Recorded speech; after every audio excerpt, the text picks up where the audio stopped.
As we live in today's dynamic environment, things may not always occur in a linear motion, particularly when the size and complexity of the delivery magnifies, and heck, it would be quite boring if it actually did. So what can you do to keep things on track? So here are some tips.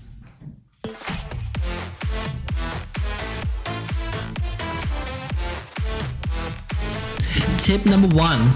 Shorten the monitoring span of activities, and a good starting point is roughly about a week's worth of activities per team member. Tip number 2. Always keep the milestone dates and intended outcomes in mind. Never lose focus. Dates drive people and outcomes keep us motivated along the way. Tip number 3. If you want things done, pick up the phone and don't be a keyboard warrior. Provide regular and consistent comms even when there are no updates.